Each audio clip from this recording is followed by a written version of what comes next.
दोस्तों आपका स्वागत है इजी कॉन्सेप्ट में। आज हम देखने वाले इतिहास के प्रश्न उत्तर। हड़प्पा सभ्यता को सिंधु सभ्यता क्यों कहते हैं?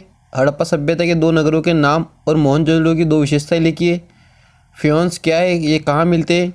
हड़प्पा लोगों के शिल्प कार्यों के नाम लिखिए। हड़प्पा सभ्यता कहाँ कहाँ विकसित हुई है? अगला क्वेश्चन 4 नंबर का है। अतीत के निर्माण में अभिलेख शास्त्रियों के समझ आई समस्या को लिखिए। अशोक के धम्म की प्रमुख विशेषताएं लिखिए। महाजनपद क्या थे, इनके प्रमुख विशिष्ट लक्षणों का वर्णन करें।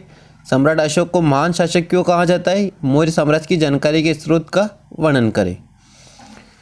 धर्मशास्त्रों के अनुसार विवाह के प्रकारों में से किन विवाह को उत्तम माना गया है? धर्मशास्त्र के अनुसार 4 वर्णों के क्या क्या कार्य है, विवेचना कीजिए। महाभारत के एक गतिशील ग्रंथ क्यों कहा गया है? जाति व्यवस्था के 3 दोष लिखिए। ये प्रश्न है 3-3 नंबर के। जैन धर्म के 5 महाव्रतों का उल्लेख कीजिए। जैन धर्म के अप्रसार का संक्षिप्त में वर्णन कर उनकी 3 विशेषताएं लिखिए। बौद्ध संघ के विषय में आप क्या समझते हैं? बौद्ध धर्म की शिक्षाएं लिखिए। महावीर स्वामी कौन थे, उनकी शिक्षा का वर्णन करें। स्तूपों की संरचना के विषय में आप क्या समझते हैं, संक्षेप में लिखिए। नेक्स्ट 2 नंबर के क्वेश्चन है। फ्रांसवा बर्नियर क्यों प्रसिद्ध था? अल-बरूनी ने संस्कृत का एक विशाल पहुंच वाली भाषा क्यों कहा है? बर्नियर ने शिविर नगरों का क्या वर्णन किया है? अल-बरूनी कौन था, इसकी किताब के बारे में बताइए। इब्न बतूता कौन था, इसकी किताब के बारे में बताइए। 2 नंबर के क्वेश्चन है। अर इका अम्मा ईयर कौन थी? उल्मा कौन थे, संक्षेप में बताइए। रामानुजाचार्य कौन थे? जजिया क्या था, जिम्मी से आप क्या समझते हैं। अगला नेक्स्ट क्वेश्चन है 4 नंबर के। लिंगायत कौन थे? जाति प्रथा में सामाजिक और धार्मिक क्षेत्र में उनका क्या योगदान है। सूफी मत क्या है, प्रमुख सिद्धांत लिखिए। कबीर और गुरु नानक के उपदेशों का वर्णन करें। भक्ति आंदोलन की प्रमुख विशेषताएं लिखिए। मध्यकालीन प्रमुख संतों की शिक्षा का वर्णन करें। ये 4 नंबर के क्वेश्चन है, बहुत ही महत्वपूर्ण क्वेश्चन है। नेक्स्ट 2 नंबर के क्वेश्चन। हम्पी के भग्नावशेष कब और किसके द्वारा प्रकाश में लाए गए? 15वीं शताब्दी में विजयनगर की यात्रा करने वाले विदेशी यात्रियों के नाम लिखिए। नगलपुरम नामक उपनगर की स्थापना किसने की थी? विजयनगर के शासकों की मंदिर निर्माण में रुचि का कारण बताइए। तालीकोट का युद्ध कब और किसके बीच हुआ? नेक्स्ट 3 नंबर के क्वेश्चन है, जो कि बहुत ही महत्वपूर्ण है। विरूपाक्ष मंदिर के विषय में आप क्या समझते हैं? इस मंदिर में स्थित सभागारों का प्रयोग किन रूप में किया जाता है? कमल महल और हजार राम मंदिर के बारे में बताइए। महानवमी डिंबा के विषय में आप क्या जानते हैं, लिखिए। एक प्रशासक के रूप में राजा कृष्णदेव राय का मूल्यांकन कीजिए।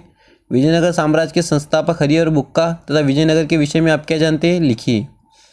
2 नंबर के क्वेश्चन है नेक्स्ट। ग्रामीण दस्तकार किसे कहते हैं? मुगल काल में लगान वसूली के कौन कौन से तरीके प्रचलन में थे? जिन्स ए कामिल में कौन सी फसलें शामिल थी? 19वीं सदी में आए विदेश यात्रियों ने भारत के गांवों को छोटा गणराज्य क्यों कहा? जाति पंचायत के विषय में आप क्या समझते हैं? संताल विद्रोह कब और किसके नेतृत्व में हुआ था? 1857 का विद्रोह कहाँ से और कब प्रारंभ हुआ? इसका तात्कालिक कारण लिखिए। अंग्रेजों ने बंगाल में 2 प्रकार की भू राजस्व व्यवस्था का अनुसरण किया था। स्थायी बंदोबस्त के 2 लाभ और हानियाँ लिखिए। पहाड़ी लोग कौन थे, लिखिए। 1857 के विद्रोह की असफलता का कारण क्या है, लिखिए। 1857 के विद्रोह का सबसे महत्वपूर्ण परिणाम क्या हुआ? विद्रोह में 4 प्रमुख नेताओं के नाम लिखिए। अवध का अंतिम नवाब कौन था, उन्हें पद से कब हटाया गया? मंगल पांडे कौन थे? नेक्स्ट 3 नंबर के क्वेश्चन है। अवध में विद्रोह इतना व्यापक क्यों था? 1857 ईस्वी विद्रोह में विद्रोहियों के बीच एकता स्थापित करने के लिए क्या तरीके अपनाए गए? 1857 का विद्रोह क्यों हुआ था तथा कोई 3 कारण लिखिए। 1857 के विद्रोह का प्रथम स्वतंत्रता संग्राम क्यों कहा जाता है? 1857 के विद्रोह में सैनिक कारणों की विवेचना कीजिए।